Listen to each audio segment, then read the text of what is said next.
Popping in again to remind y'all that you can still pre-order the palette until May 1st at the $48 plus tax and shipping price before it goes up to full price when it goes to release. So if you have not done that yet, you've been meaning to, just make sure you get that order in before May 1st. The link will be in the description. Okay, I know we just did a new Sephora, but we also have a bunch of stuff that isn't at Sephora that is also new that a lot of people have been asking me about. We are in a blush avalanche at the moment. I kind of feel like we've been in a blush avalanche for a long time. And it's not that I'm unappreciative, but it does make me start to think like, is any blush different from the net? Like, is there anything we haven't done yet? You know, like, is anything actually new in the world of blush? Today we're going to explore that question. I'm not sure we're going to arrive at an answer, but we are going to explore it. The main ones that y'all have been asking me about have been the ones from Lisa Eldridge, which they sent me 2. I have Cinnamon Bun and Rose Madder. And then 3 of the ones that just came out from Jones Road. I have Bare,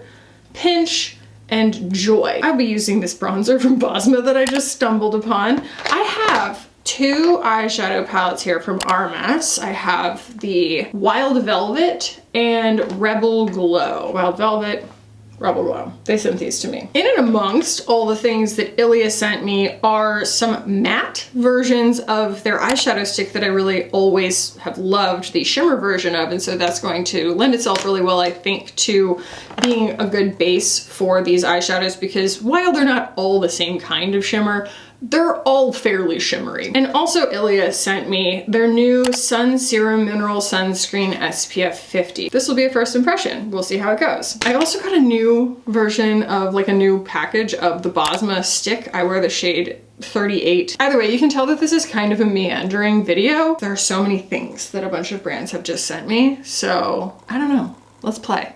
Let's go ahead and jump in. All right, so this is basically the new complexion product that I'm testing today is this ILIA Sun Serum Mineral Sunscreen SPF 50 in light medium, and this is a zinc oxide 10.5%. Let's see how we go. Looks pretty dark. Love a first impression on a complexion product. It's very, very risky thing to do. I already have sunscreen on. I have the Tatcha one on, but Alex and I also just went for a long walk, so I could probably use a refresh. Yeah, it's not a perfect match for my skin. As you can see, it has kind of a yellow cast to it. It's not a deal breaker, but I think light medium as a shade, they need a fair light, you know? But to be fair, a lot of tinted sunscreens that only have one shade are that incredibly light, fair light shade. So that's a really lovely finish, and it is quite primery. You know, it's got grip to it. I like how it feels. So yeah, sometimes it is nice to refresh my memory. In fact, I think it's more useful to y'all than I ever really give it credit for, to go back and use things that I have loved in the past and get like a refreshed view on them.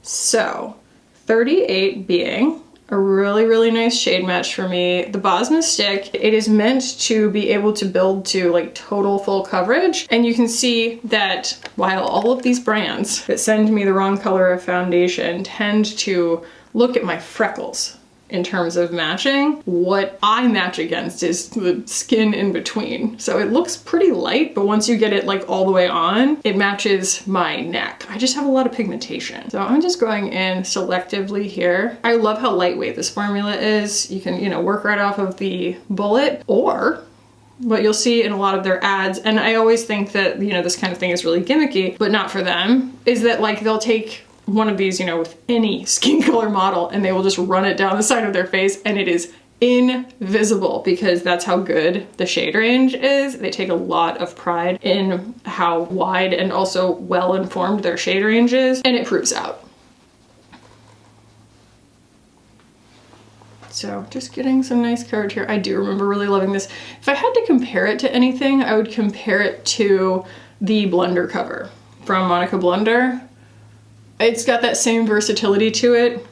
The only reason I don't have a jar of the blender cover is because I over tightened mine years ago and it shattered. It's not like, oh, I think that that's a bad product now. It's just like I have not found it in me to repurchase it yet, but I want to. It is really good. Great, great product, especially if you're not in the mood to wear something on your entire face kind of thing. It takes longer to put on less makeup, but you know, it's worth it if what you're going for is something really, really low key. It has a nice level of luminosity to it, but I also think that that's the sunscreen. I do like the way that the sunscreen feels. That does a really nice job of camouflaging my pigmentation, but it's such a good match that like I don't have to put it everywhere. I should say, I didn't get to mention this before, but Say also sent me their new bronzer, and I think that this is really weird because they have a really great line of cream bronzers in a very well-informed shade range that they've like expanded over time. And for whatever reason, they just like didn't put any of that information towards making this new powder bronzer, and the shade range sucks. And so this is Palermo, which is the lightest shade. And it is that tragic combination, if you can see, of both orange and green at the same time. It doesn't work for anybody. That's a lot of times what'll happen when they're trying to seek a neutral is they will try and counteract orange with green. But what needs to happen is it just has less orange in it. You know what I mean? It needs to be redder, pinker, rosier, or decidedly bronze and brown green, but like not both. Because people who can wear orange can't wear green, and people who are green don't want to wear orange. And I mean that in a makeup sense.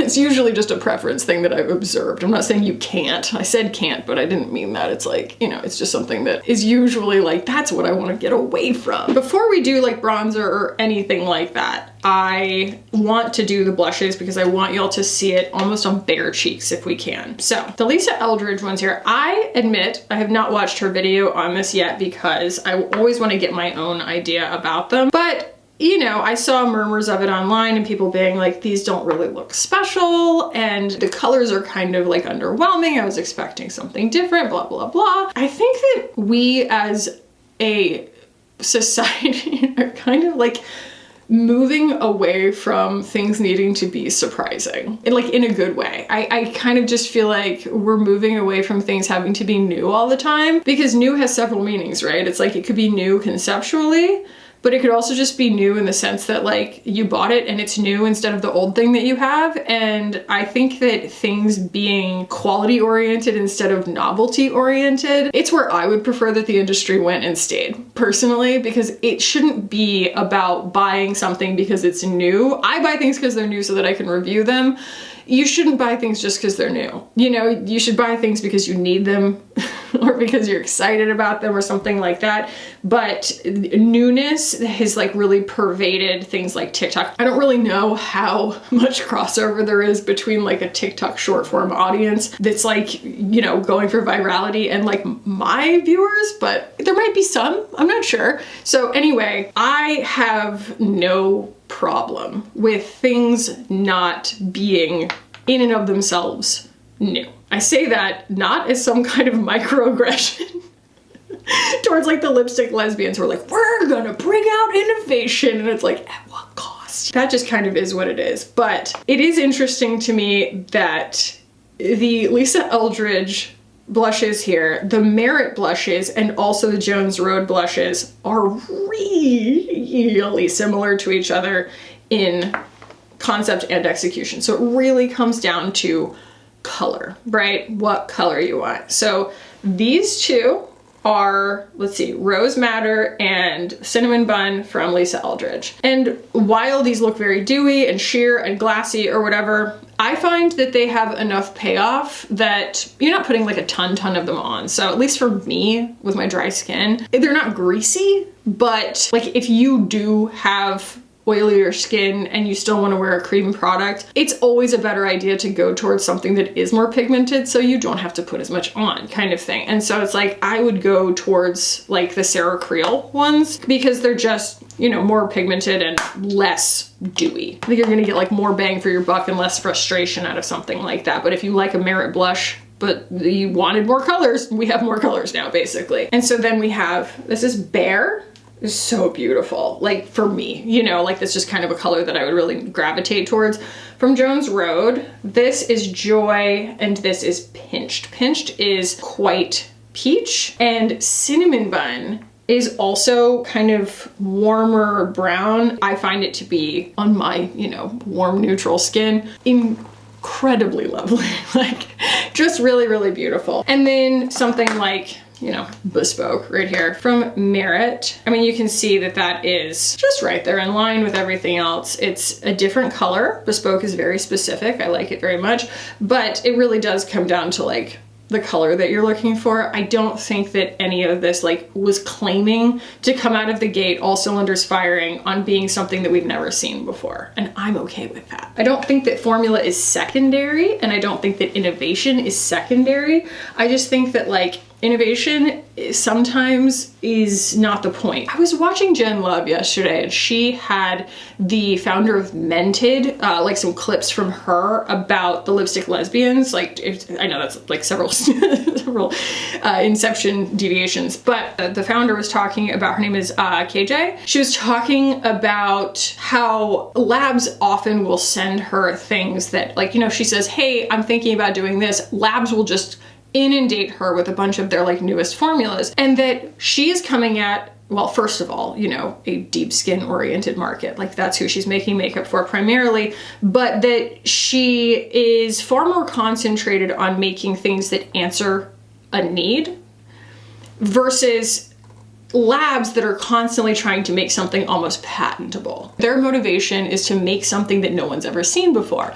Sometimes that means that they are answering a question that no one asked, which is, I think, what's happening with Leap Labs. I mean, it's like, you know, that is a question no one asked. I do think that from a standpoint of like a blush avalanche, the way to look at it, or anything avalanche, is to look at it in terms of what is it answering for you? If the answer is nothing, then you're exempt. You know what I mean? No one should feel put upon by a new product because they're afraid of like missing out. There is no such thing as makeup FOMO, okay? I know.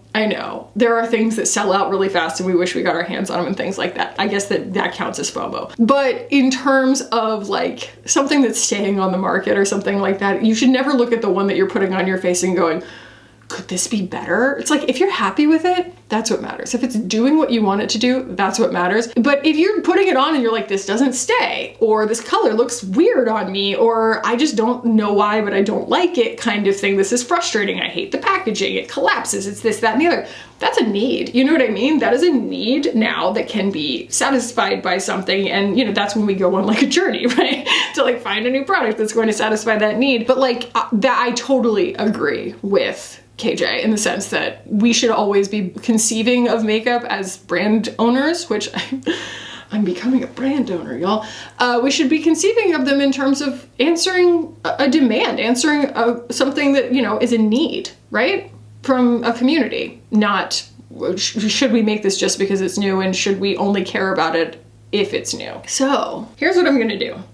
I'm gonna apply my two favorite ones, one on each side of my face. Just sacrifice myself to the makeup gods here because it's probably gonna look a little bit weird, but I want you to see what these shades look like. So I have here Bear from Jones Road, which again is that beautiful kind of translucent mauve that works just really well with my skin. Like, you can just see how that just sings with like my lip color and stuff like that. That mauve color works really well on me. And then this is one that, this is Cinnamon Bun. It's gonna simulate a sunburn in a really nice way. So you don't have to be super careful with these. The ones from Sarah Creel, I feel like it's like, wow.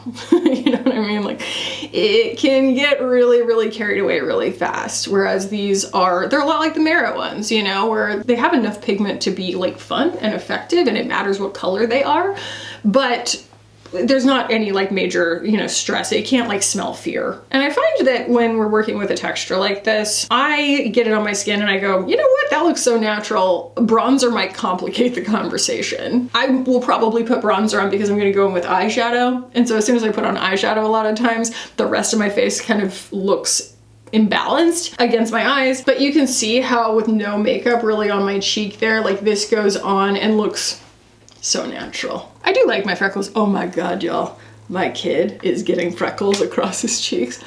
I thought I wanted to eat him before. Ooh. So let's go with Cinnamon Bun. That was Bear, isn't it?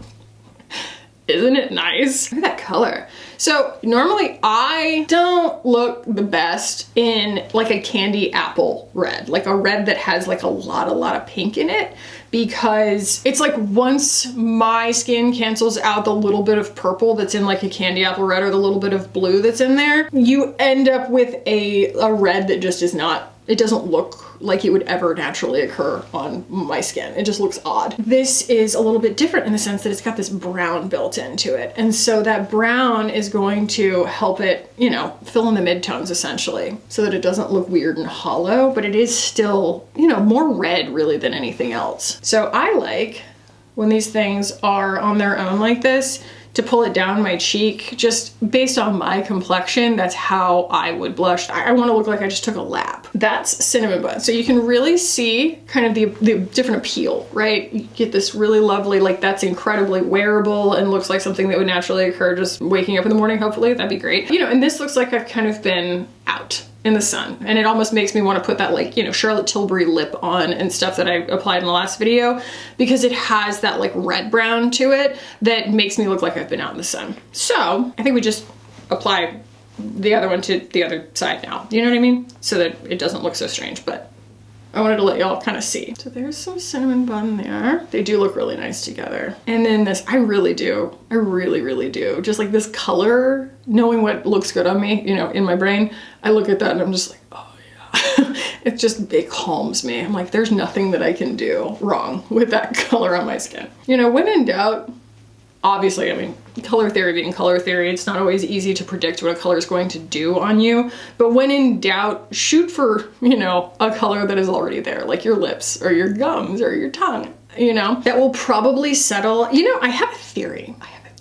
When we think, I mean, yes, there are people whose skin does eat blush, and there are blushes that just stink and fade, but I think when it comes to cream blushes, a lot of times we think that they fade really quickly because it causes agitation to your skin to apply them. So my cheeks are more red right now because I agitated my skin by putting this on, you know, to blend it, to buff it in.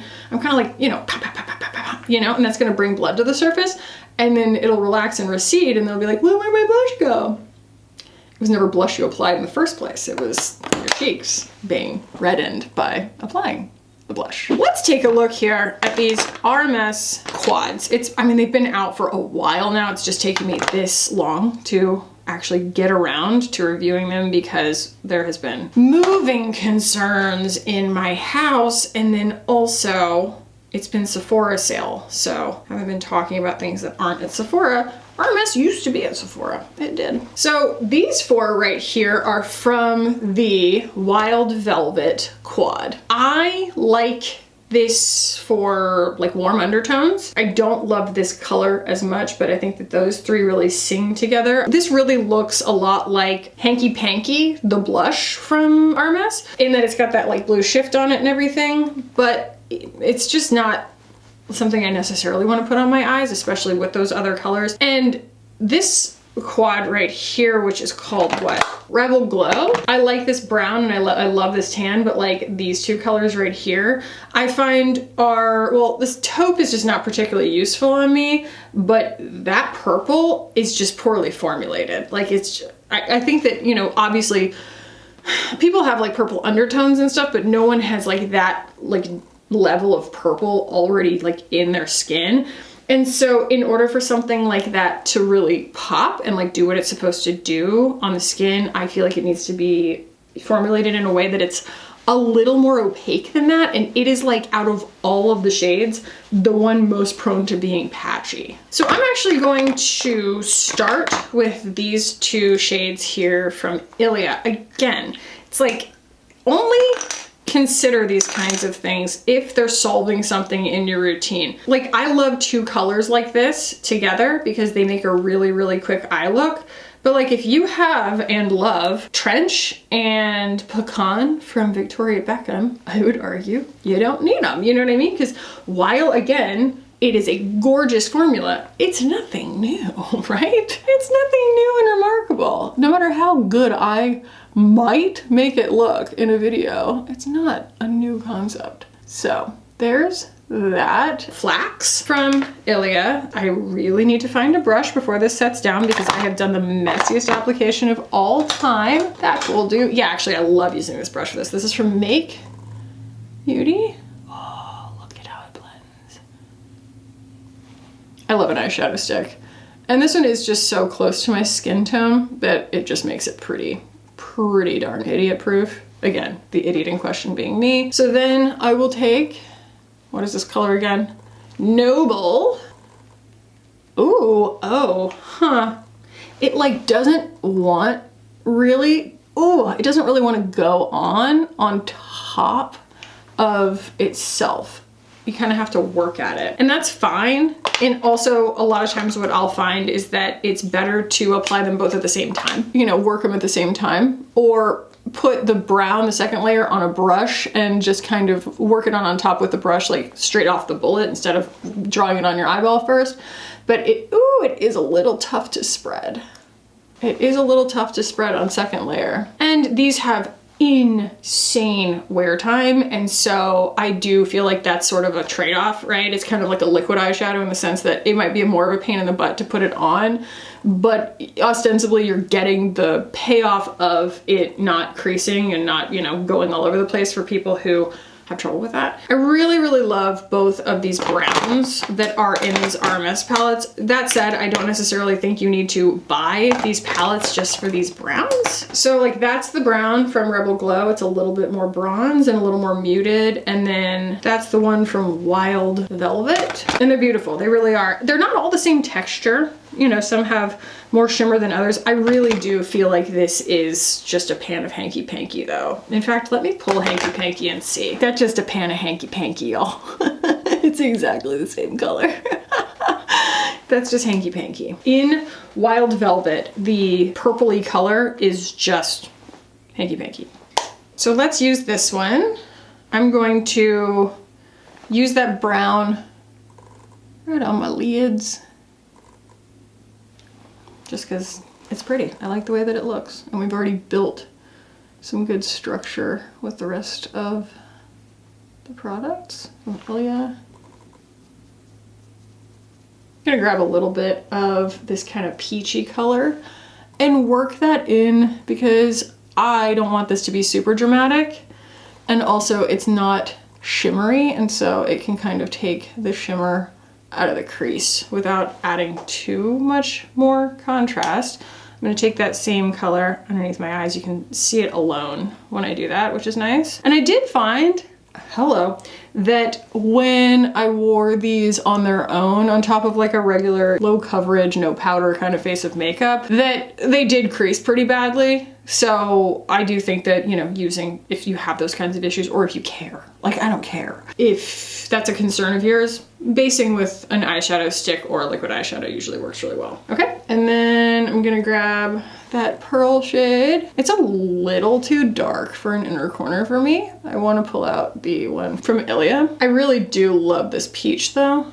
I feel like it really blends the edges of everything together really nicely in a way that, again, isn't like making me look too made up. It's interesting, but it's not like a lot. A little bit more of that like shimmer up to the crease. I do want just a teeny tiny bit of that deep brown, like right on the outside edge here, really complete the proportions of that. Okay, or I could just put it directly into my eyeball. That would be great. They're really pretty. They are, the quads, and I do feel like you can get a look all on their own.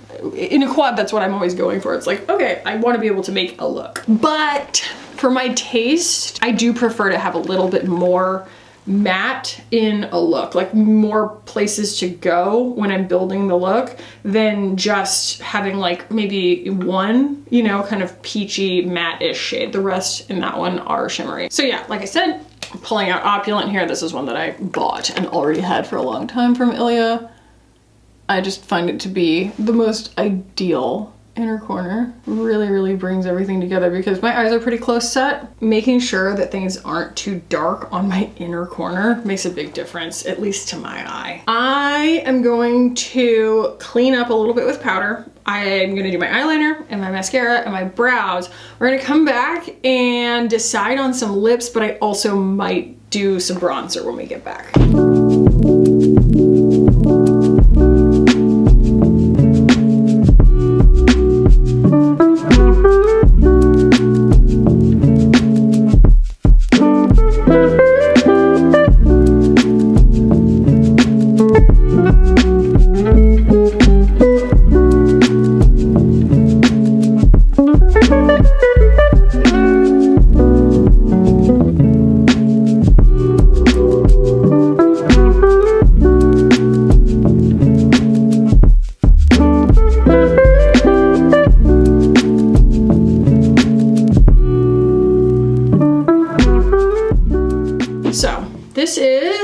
Light from Bosma, and I just want to assume that that is going to be a well-informed bronzer shade for light skin, because everything else in their line has been so well-informed in terms of skin tone. So, did I feel like this look needed bronzer? No.